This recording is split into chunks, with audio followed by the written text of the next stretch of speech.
Well.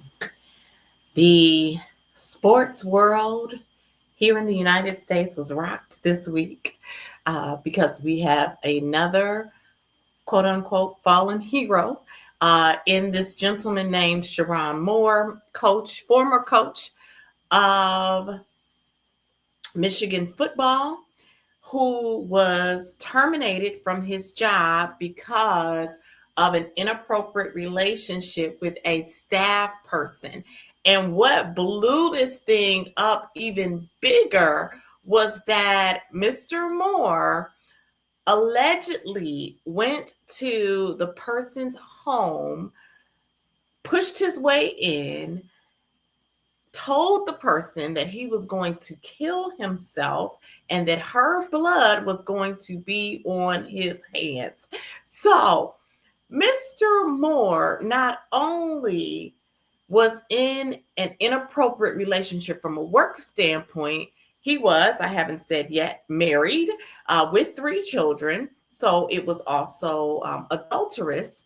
And then to make matters worse, or to add fuel to the fire, after he was found out, he went to the person's house, the young lady's house, and then tried to um, allegedly attempt to, or at least scare her into thinking that he was going to attempt to kill himself. And so, as I sat back and watched the whole thing unfold on social media, of course, with him being a leader, I had to touch on it from just the standpoint of thinking about this idea of emotional intelligence, which we're going to get into, and why it's so important for senior leadership or executive level leadership as you are looking to hire your next leader, that you tap into finding out what that person's emotional intelligence, or EQ, emotional quotient, is. We are going to get into what those dimensions are and how they revealed themselves as this whole thing played out with Mr. Moore, and why we say that he gave us a masterclass on failed emotional intelligence. I am Dawn Marie Morris. I am the Chief Training Officer of the World Class Training Institute, where our mission is to maximize human capital, and we do that through the delivery of leadership and professional development training programs. In addition to that, we have the Leaders Lounge, which is your place for leaders to come and to just exhale. I say get information, tidbits on how that you can lead and lead effectively as you're going about your journey. We talk about current topics. We talk about when we say current topics that are in the news, of course. We also talk about different times of the year, things that leaders need to pay attention to. We just finished performance review season for a lot of leaders. We're going into the new year, what goal planning and prioritization looks like. We're going to be talking about in a moment, and just everything that you need in order to strengthen yourselves. That is the kind of the appetite wetter that we provide for you all. And then we come into your organization and deliver full classes on everything from time management, which is a very popular class, prioritization, owning your white space, understanding how to maximize your day. A lot of people like to be busy, being busy, but are you productive? And there is a way, and there is a difference between the two. And there's a way to get to productivity over busyness. So we talk about that through time management, delegation. I just talked to a friend of mine who's a colleague, who's dealing with some challenges around delegation and communication, especially in this era of the text world, conflict resolution, intentional leadership, all which is our 6-session cohort for middle managers, and Team Sync for senior level managers who are new to an organization to get to know your teams better. All of these tools are tools that are going to strengthen leaders and help them to be successful. In addition to that, we provide personal development as well. And so to that end, what's coming up, which I'm very excited about, we just finished the business to business development accelerator class that was in person.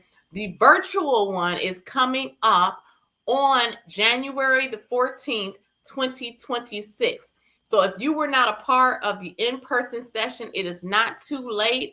You can meet us in the virtual space for the business to business development accelerator online, the virtual one, and you can register for that at worldclasstraining.net/grow.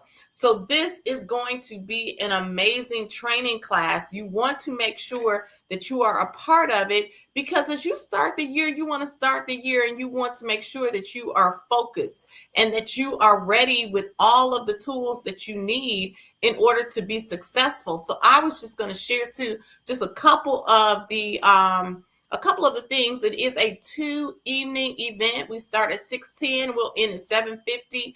So you can enjoy the rest of your day. But evening 1 is about strategy, reset, and direction. We're going to review what worked and what didn't work in 2025. Clarify your 2026 goals. We're going to have some live breakout sessions, and then we're going to pressure test you and sharpen your focus for 2026. And then evening 2, I'm super excited about, because we know that AI is here and it's here to stay. So we are going to have evening 2's title of the Acceleration and AI Advantage.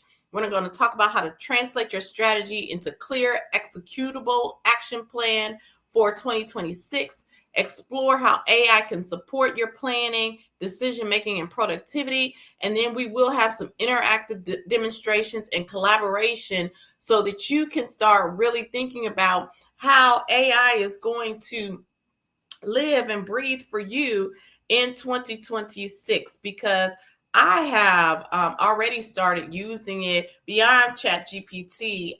There are a couple of programs that I use that I found to be very helpful and to help me expand my bandwidth as an entrepreneur. So it's not at all something that, some people are saying, oh, it's going to take your job, or we should be nervous about it. There are still some regulatory things that I do believe have to be worked out, but it is an amazing tool, and there are amazing applications that we can use so that, again, we can expand our bandwidth and become even more productive and more successful in 2026. And so that's what we're going to talk about on day 2. So make sure that you go to worldclasstraining.net/grow in order to register for that program, which is going to be 2 evenings, January 14th and 15th, 2026. So make sure to register for that right now. I'm going to leave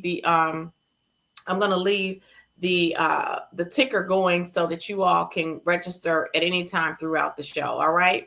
So happy holidays. We have our happy holidays little logo up there for you all. Make sure that you enjoy this season. Take care of each other. And most importantly, take care of yourselves. All right. And of course, make sure to subscribe to our channel. We're not done. I'm just kind of giving y'all a little warm up stuff. Now we got to talk about Mr. Sherrone Moore. So I'm not going to spend a whole lot of time on the pieces of the infidelity and the adulterous relationship, except to talk about it from the standpoint of why leaders are not supposed to engage in relationships, whether married or not, while you are on the job. Some people say, well, I'm at work and I'm there most of the day. How can I not, meet people who I like when I see these people all day, every day? We are human. And yes, we are human.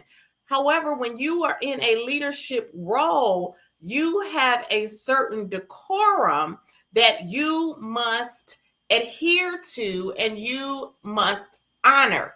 And so, beyond the fact that he was in an adulterous relationship, the fact that he was a leader at the University of Michigan and a coach, and not only was this person another employee, but she was his employee, that put it in the realm of being against policy. And in most corporations, that is how this works. If he was just carrying on an adulterous, and I shouldn't say just, but if he was carrying on an adulterous relationship with somebody who was outside of the organization and people found out about it, he might have been the subject of gossip, but he wouldn't have been in a position to be terminated. Now, what is the problem with that? Not beyond policy. Why do they even make it a policy? Well, when you are a leader and you have a subordinate who's reporting to you, who you are having a relationship with, it can cloud your judgment as a leader in terms of that person's performance. It can become a situation if in fact the relationship fails, and we know how people's feelings can get out of whack when in fact the relationship doesn't work out. And then C, from the standpoint of other team members, the optics are not good, because if you are cozying up with someone who is on your team, other team members may believe that they are not being treated fairly, or that person is getting preferential treatment because you are in a relationship with them. And so as leaders, we have to be careful of the optics associated with the relationships that we choose to have with members of our teams. And that is at its core what was the problem with the Sherrone Moore, and I believe her name is Paige Shiver, relationship. It cannot take place because he was the leader, she was the subordinate, and too many things can happen as a result of a relationship like that. And that is why it is forbode at most corporate organizations. Every corporation where I've worked, that has been the rule.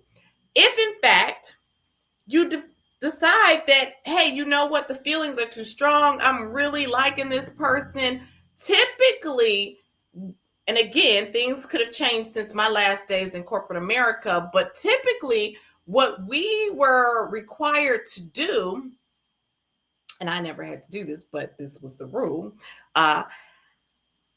you and that person are supposed to go to your senior level manager, explain that you and that person would like to engage in a relationship, and then the senior level manager would typically move one or both of you to other departments so that that relationship of a hierarchy is not taking place. And so again, clearly they didn't do that. So from a organizational standpoint, that at its core is the reason that they had to move to terminate Mr. Moore. Now, let's talk about it from an emotional intelligence standpoint. And I'm going to spend a little time from the work standpoint and then move into what happened on the other side, which ended up just snowballing an already bad situation. So before I do that, for those people who are not familiar with emotional intelligence is this idea of how we are aware of ourselves, how we regulate ourselves, how we're aware of others, and how we regulate others, and how we're motivated. It's an internal mental job. And according to the chief architect of emotional intelligence, who is Daniel Goleman, emotional intelligence is the sine qua non of leadership. It is that essential thing. IQ can get you in the door. And a lot of us hire based on our perception of IQ, but we do not really delve into EQ. At the World Class Training Institute, we actually offer an emotional quotient assessment. So you can know where you are emotionally. And then, of course, You give it to your potential team members. You can give it to your current team members so that you can know where they are. With any assessment, we don't recommend that you use it as a determining factor for hire, but it's a tool so that you can understand emotionally where this person is. Now, it has come out that Mr. Moore, Sherrone Moore, is going through some mental challenges. Well, had they taken time to actually know, let me turn off the timer for this so you guys can see it for a moment. If Mr. Sherrone Moore had gone through, or his leadership, his AD, athletic director, had given him an emotional intelligence assessment, it's likely that he would have known where the challenges were in this person's emotional quotient. And so what is it? What is the breakdown of it? And here, just so you know, this is where you guys can go to get the emotional quotient assessment as well. It's worldclasstraining.net/grow. That's worldclasstraining.net/grow. I'm going to hide this ticker for a minute while we're talking about EQ. So before I get into where he failed in these areas, let's talk about what they are, right? So emotional intelligence breaks down as such. There's self-awareness, which is your ability to recognize mood and link thoughts and feelings. Self-regulation, flexibility and adaptability, power of the pause, emotion control. So there's something called the amygdala, and when the amygdala in your brain is triggered, there's usually this feeling that comes over us, and it's in moments of eustress as well as distress. Eustress are things that go well, right, or that we're excited about, and distress are moments that are negative in our lives. So the power of the pause happens when your amygdala is triggered and you're able to control yourself, reel it in, and then determine the right next move. So those are the self-awareness, self-regulation pieces. The social awareness is when you're sensing others, you're stepping in another's shoes, and you read the room. So it's temperature checking of sorts, right? And then social regulation is when you are able to ask the next question, assure positive intent, handle conflict well, and of course, you become an influencer if you're able to regulate well. Now, let's talk about it as it relates to Mr. Sherrone Moore. Now, when you look at first self-awareness and self-regulation, let's look at the top of the grid first. So self-awareness, that ability to recognize mood and then link your thoughts to feelings. Now, I'm going to go not necessarily into the relationship part. I'm going to go into the part where he made the decision to go to this person's home. Now, of course, after being terminated, I'd imagine that he was very upset. And apparently, from what I've heard, she is the one who went to executive level leadership and shared all of this information. So he's upset. He's linking his thoughts and his feelings. So that self-awareness part is where you really are tapping into, if you've ever had days when you're tired or you may be snappy, and hopefully you know why, and you can sit back and say, you know what, I'm tired. I can't do anything else. Or I've said to myself, I've hit a wall. I know I've hit a wall, so I need to just step away from my work. With Mr. Moore, his self-awareness should have been, I'm very upset about what just happened. I need to honor this space of anger. So self-awareness comes, and self-regulation comes typically right. It's an adjoining behavior. So you're aware of what's happened, and then you have the opportunity to regulate yourself and determine what your next steps are. So where you're looking at here, your ability to pause and have emotion control, if we're going back to Mr. Moore and his situation, in that moment where he was feeling, hey, you know what? I am very upset right now. I just lost my job. Uh, I don't know what's even going to happen with my family. Don't know how in what sequence the wife found out about it. And then, of course, the children. But I'm aware that I'm not in a good place. And now I have to regulate what my next steps are. So it appears that Mr. Moore did not have strong self-regulation skills when he decided to go over to this person's home and not only bust through the door, but they said he took out butter knives and some scissors or something like that in order to, demonstrate that he was going to attempt to kill himself. All of that is a lack of self-regulation. All of it. And not only that, you have to think about, he got in his car or whatever vehicle, truck, whatever it was. You drive over there, have a moment to pause. You open your car door, you have a moment to pause. You get out the car and walk up there, you have a moment to pause. And then you begin with the behavior that landed you in jail. 1, 2, 3, 4. 4 opportunities to self-regulate, and he failed to do that. Now, I'm going to even jump back to the fact that he was her leader. And sometimes people connote leadership with a Superman suit and think because they're somebody's leader that they can strong arm them, which is a fourth reason why you should not even engage in those types of relationships when you are in the workforce, because there's an imbalance already.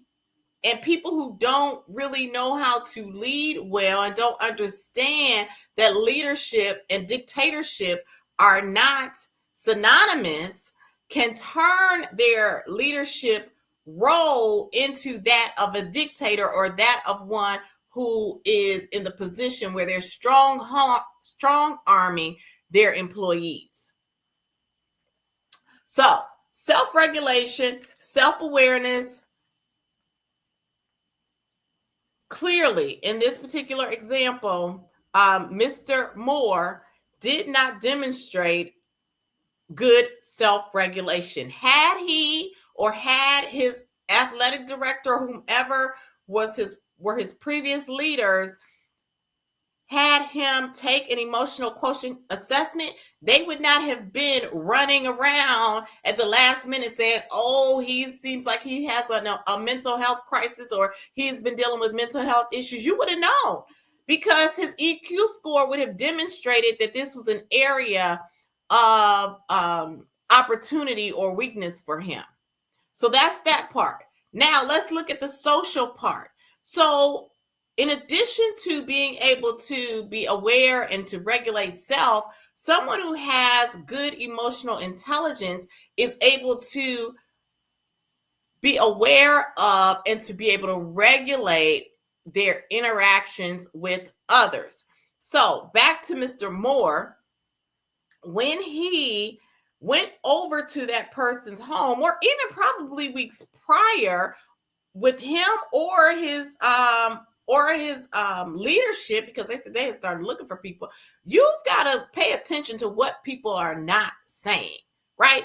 You have to be able to go beyond what you see to really know what the person is thinking. And if you believe that something is going awry, you have to then go in and regulate that situation in a positive way. So now let's look at what happened on that particular day according to what the reports say. So Mr. Moore went over to this person's home, and then he's going off on her, saying that his blood is going to be on her hands, right? Has he stepped into her shoes Wrong as it may have been, this person who is his subordinate, who already, a lot of people, when they look at their leader, they kind of deify them, has now known or found out probably that this is not going to be a long-term relationship. According to some of the reports that I've read, she got pregnant. They got rid of the baby. So what's going on in her head?